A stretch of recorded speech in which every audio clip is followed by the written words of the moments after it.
thank you. So I'm Nathan Jackson, assistant professor in mechanical engineering. I'll be talking about our innovation of microsystems-based aerosol generator. So just some background on myself. So my degrees are in bioengineering with an emphasis in microsystems or MEMS. I worked in after I graduated, I worked in a national lab, in microelectronics lab in Ireland for about 8 years. And then I came back and joined UNM in 2017. So I have about 17 years or so of experience in microsystems manufacturing, and this goes from everywhere from academic to industry. So we made a number of industry products for partners such as Intel, particle sensors, analog devices, all different types of devices for them, gas sensors, energy harvesters, yeah, as you name it. Philips, I worked with Philips on some ultrasound transducers, Aerogen on the stuff sort of that I'll be presenting today, Boston Scientific and Medtronic. So all the way from from academic to industry. The funding for this particular area that I'm talking about today, we've had funding from the STC, at the time when we got funding it was STC, so I guess it's Rainforest, but it's STC for this, and then I had previous funding back where I started this work in Ireland. So our innovation is really about a new manufacturing method of creating this, what we call vibrating mesh technology. So this vibrating mesh technology was a way of creating an aerosol or atomizer, and it was invented about 15 years ago, but we're developing a new way of making it, which improves, and I'll talk about the improvements a little bit on this slide and also the next slide. But the basics of it is you have a membrane that has basically holes in it or orifices, and you have liquid on top, and you have a piezoelectric material that causes this membrane to vibrate in a certain mode, and this mode causes the liquid to then squeeze through these holes and produce aerosol, as shown in the figure in the upper left. So this is a commercial device. So over here in this picture, this shows a current technology, this commercial device that you can buy from Aerogen. This is our device. So our device is a lot smaller, but that's not the key sort of innovation for this. I'll talk about that in a second. The current devices, though, what they do, they have an assembly process. So they basically buy mostly off-the-shelf components. They have off-the-shelf piezoelectric rings, washers, adhesives, and such, and they assemble this into one. The only thing that they really design is this part in the middle, which is the membrane. So this is the mesh membrane. But currently how they make these is they use nickel palladium, and they either laser drill these holes in it or they use electroplating. So they're not able to do a lot more. They're not able to optimize the hole dimensions, the hole pitches. It's basically, it's what the manufacturing process can do is what they can achieve. So our technology is our innovation is taking this technology, but making it using MEMS or microsystems fabrication technology. So similar to how you make transistors like at Intel. So we use a silicon membrane, and then we deposit thin films on top of this. So that way so thin film like piezoelectrics or metals. So that way this is all compatible with, like I said, semiconducting processing. We currently use silicon because that's the main material that most people use in this area as far as the area of semiconductors. But we could also use glass, polymers. We've done this. You make atomizers using this as well. But silicon has good mechanical strength, so that's why, and good manufacturing capabilities, and relatively cheap, so that's why we use that. But our main advantage for what this manufacturing technology does is it increases our functionality of our aerosol. So we can not only produce the good quality droplet sizes, but we can also add functionality such as sensors. So we can easily add, like pressure sensors on this. So for instance, for drug delivery, it can turn on or turn off only when the person breathes in. So that way you're not wasting as much drugs. We can add heaters. We're trying this to try to use it for increased viscosity liquids, so that way we can dispense higher viscosity liquids using heating techniques to lower the viscosity. and other sensors as well. And we can eventually add microelectronics to this too, because like I said, it's compatible with that. So you could add the electronics and everything all onto a small little chip. And just to give you some background, first on the atomization. So the project initially was a project with nebulizers, so drug delivery, because we're working with a company, Aerogen, who's one of the world leaders in this area. And just to give you some background on this, so the first nebulizers, or the main initial ones were invented back in the 1940s, and they use jet or air pressure. And these ones are still on the market today. These are big, bulky devices that need to be plugged into an outlet. And when I show droplet size control, they're only able to control the droplet size to about 10%, meaning sometimes you get big droplets, sometimes you get small droplets. It's not very efficient. So it's actually a very poor method. But yet most people that have asthma, and that need the nebulizer probably still use the same technology. In the 1960s, they came up with the technology using ultrasound. So this is like your humidifiers at home or something would use the same type of technology. So it uses ultrasound to create these droplets. Again, not very efficient, at controlling droplet size, about 20%. A lot of them are big droplets or small droplets getting through. Sorry. So like I said, about 15 years ago, Aerogen, the company, they came up with a technology using this vibrating mesh technology, which has better droplet control. So they're able to control the droplet size within 75%, accuracy. So they can control 1 to 6 micron droplet sizes 75% of the time. So you don't get very many small droplets or big droplets coming through. And that was their big advantage. But however, the disadvantage, like I said, they assemble this. So it's very expensive to make these things because it's assembly process. They have very low yield because like if one component in those 5 or 6 components that I showed on the previous patent, if one of those fail, the whole thing fails. So if the adhesive fails, the whole thing fails. And it requires assembly. And like I said, they can't optimize it. I remember asking them like, why do you pick this certain hole shape? And they said, that's what we can make. So they never really optimized it for anything, and they can't add the increased functionality. So our device is shown up here, is a MEMS or microsystems based device with all the thin film piezoelectric in the middle here. That's the shiny bit. It's cheaper, and I'll show the values on the next slide. We can increase yield. This is a semiconducting processing, so the yield can be 95, 99%. Ours is about like, and at a university we're about 90% of yield. But again, if you take it, to a facility, a MEMS facility, you can get much higher than that. It's monolithically integrated, so again, these are using the thin films, so that way you don't have to worry about these things failing over long term. Lower power, so that way this adds the portability, so we can now make it portable because ours has a lot lower power. Voltages of about 10 volts compared to the current one, which is about 150 volts. We can add the integrated sensors. That's the main thing that I think that where this can thrive. Like the fact that we can easily add pressure sensors. We can easily add, like I said, other types of sensors, transducers, all that stuff can be added on there very easily.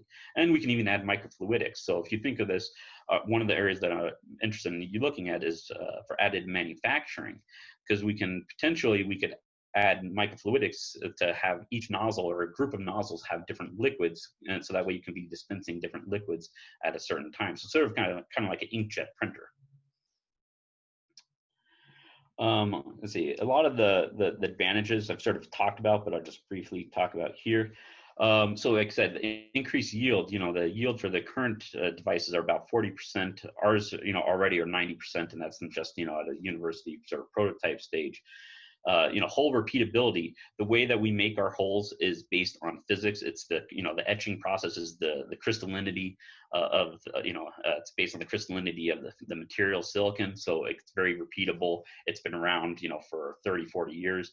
So again, it's a lot of the failures and stuff are already known. Voltages, I mentioned, ours requires a lot lower voltage. That's due to the integrated piezoelectric material. We can have the sensor integration is the other one can't. Cost to manufacture. Right now, it's about $2 to $3 to manufacture just this membrane, as the previous cost for the current one is about $10. However, we can decrease that cost even lower, if we do mass production, and we're working on other ways to reduce that as well. Hole shape and dimensions, we can vary the pitch size. So if you have a desire to have increased flow rate, we can do that. Some applications want higher flow rate, some applications want lower flow rate. So but either way, we can easily do that by modifying where we put these nozzles or these holes, compared to the other technology. And the real big is if we can add this heater. That's what we're currently working on. So if we can add this heater, we can lower the viscosity, and then it allows us to be able to deposit or aerosol a higher viscous liquids, which currently is not capable in the current technology.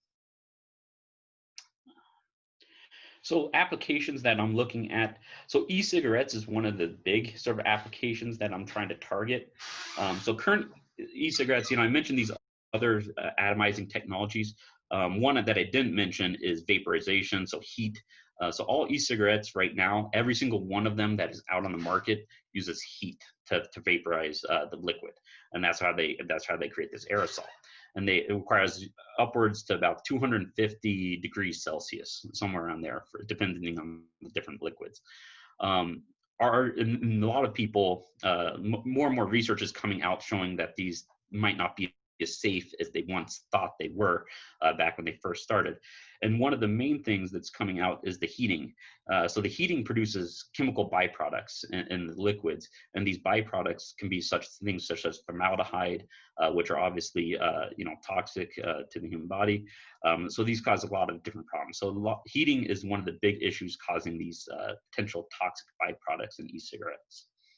Another problem that researchers have found in e-cigarettes is droplet size. So droplet size in e-cigarettes are on the order of 10 to 200 nanometers, versus traditional cigarettes, which are actually a little bit higher, about 300 nanometers. We're able to control the droplet sizes to much better control, so we can have actually higher droplet sizes to hopefully, so then it won't enter the blood system and cause other cardiovascular problems. Metal, the current e-cigarettes, these coils, metallic coils, to heat up the liquid. So sometimes after a lot of use, the metals can wear off and get into the aerosol, and then you're breathing, and then you're inhaling metal particles, which is also not desired. All of our materials that we use in our coatings are FDA approved coatings, so we can accomplish that, we think. And also there are 1,500 or greater than 1,500 e-liquids out there, if not more. All these use, PG or VG carriers, vegetable glycol, polyethylene glycol. Our technology can actually be atomized using, again, aqueous liquids. So potentially you could have a water-based e-liquids, which would again be potentially safer. We have to still prove this. We're still in the process of proving all this. Other applications that I'm interested in is up here. So additive manufacturing, like I said, the fact that we can put microfluidics on here, devices, we can use this for additive manufacturing. So Sandia National Labs, for instance, is very interested in this area, and we're trying to collaborate to further this capability. Fuel injection, so the fact that we can control droplet sizes to better accuracy allows us to use it for better fuel injection systems. Micro thrusters for aerospace technology. This is a sort of a hot area over the last 15 years or so of people trying to develop micro thrusters for delivery of CubeSat like satellites and stuff. But our technology, again, we think we can get higher thrust using this type of technology, and the fact that we can put, again, igniters on there. It's easy to put like metal igniters or something to ignite to create combustion from this. But really, anything that it has an aerosol, there's some advantage for this type of technology. Some potential market. So as of 2018, the aerosol market is basically a $68 billion market with about a 5.5% annual growth for the next 5 years, or estimated. E-cigarettes, if you look at that market alone, that's about 10.2 billion annually, with about a 25% growth. Because again, it's growing quite a lot, especially amongst young people. Additive manufacturing, is about a 31%, 31.8% growth. The vibrating mesh technology right now is focused on nebulizers, and right now is about 20% of the market for nebulizers, which is about 175 million annually. So like the e-cigarettes, the reason I'm interested in this is because again, if we can even take 5% of the market, at 10.2 billion, that's over 500 million dollars annually. So that's a huge area. And where we think we can benefit again with with the e-liquids or e-cigarettes is in this. There's 20 million active e-cigarette users in the U.S. Majority of these are younger, people. 5 million actually teenage use, and now that more of these toxic effects are showing up, in research, this is a significant impact on our future health care for these. Even people after using them for 2 years are finding, significant cardiovascular and respiratory problems. The current technology, how government plans on solving this is to regulate e-liquids. Well, the problem with that is the byproducts. The byproducts are what's causing the problem. So like when you heat up the e-liquid, that's producing byproducts, and it's hard to regulate that because it depends on how much heat people apply when they're using the e-liquids and everything else. So it gets very difficult to regulate it. But this is potentially a way that can make it safer. Again, potentially, we haven't proven that yet. So some data. So we have data showing our devices. So again, we can control droplet size. This is showing 1 to 6 micron droplet size. Again, like 75%, 80% accuracy. Again, we get frequency. We can get the right mode for to create the aerosol. This shows one of the nozzles, so we create this nozzle shape here. We've optimized this, so actually we can actually change the nozzle shape. We have different shapes and stuff. This is one of our older ones, but we've since optimized that, and we optimize it by using different modeling techniques and experimental techniques. And this just shows one of our devices working. This is just a saline-based water solution for nebulizer. So just showing you that it does work. And there's just a high-speed camera showing the little droplets, the aerosols coming out of the atomizer. So the current status, so we're currently in the prototype stage. So we have some basic vibrating mesh devices. We'd like to put in the functionality, like I said, the sensors and the heaters. That's currently where we are going and what we're targeting. But again, that requires more funding, which we're trying to get.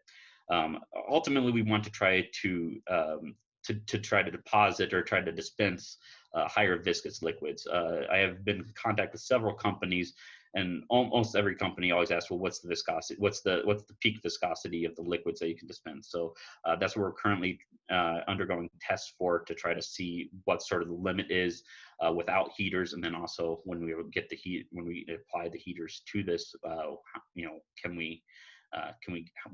what viscosity can we get from that? So in the future, again, we want to work on continuing to optimize this, increasing the whole shape optimization for different applications. Clogging issues is one thing. Again, that's where the heaters can also come into effect to unclog certain areas when they do become clogged, especially when you're using the higher viscous liquids.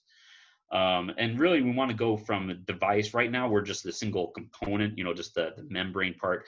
Eventually, we want to go not only from component, but whole system, so that way we can add the electronics and everything in there. So grants, collaboration. So we're currently working with the School of Pharmacy to do those toxicology tests to verify that this technology potentially has safer, doesn't produce those byproducts such for the e-cigarette technology. Also, I'm trying to collaborate with Sandia for the additive manufacturing part of this. And we submitted, proposals to NIH, NIH for the e-cigarettes technology, and working on a proposal for the NSF for the additive manufacturing. And currently working on a proposal for NASA for the microthruster application. But that's my It's my innovation. Yeah, I'll end it there. Great. Thank you, Dr. Jackson. So we have a couple different questions. Um, First up would be, what is the particle size distribution of your atomizer? So it's very close. So the one that we tested, so we were testing it um, for the nebulizer. So we were trying to target 1 to 6 micron range, and we got about 85% of the droplets were within that range, 1 to 6 microns. We can, for other applications, some applications might want bigger droplet sizes. We can easily accommodate that because it's mostly based on the outlet port. So we can, by controlling the etching process and stuff, we can change that. We can even go. We've done some where we've gotten to sub-micron, so we can go to hundreds, 500 nanometers or so. Again, relatively, good control of it within 75-80% accuracy. So.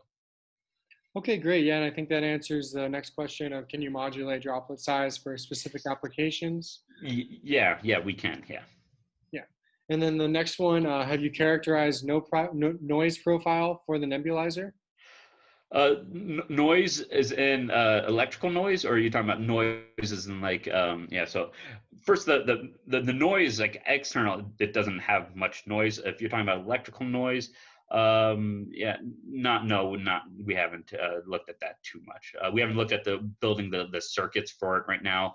Right now, we just use sort of bench top sort of amplifiers and stuff like that. Okay. And next up, do you need to maintain a constant pressure in the reservoir of the liquid to keep the aerosol particle size and flow rate? No. So we've had some. I mean, we can put one drop of liquid on there and it works, or we can have a big display. No, that doesn't make a difference. It will. The more you have in there will change. I mean, the frequency of because you're just putting a bigger mass on the membrane. But we operate at a specific frequency, sort of off resonance, so that way it doesn't affect it. It doesn't matter either way. Okay, and the last question that we have time for, do you think another market would be nicotine delivery applications to compete with current nicotine patch or gum products? Yeah, potentially. Yeah, it could be. Yeah. Okay, Yep. awesome. Well, thank you again for your presentation.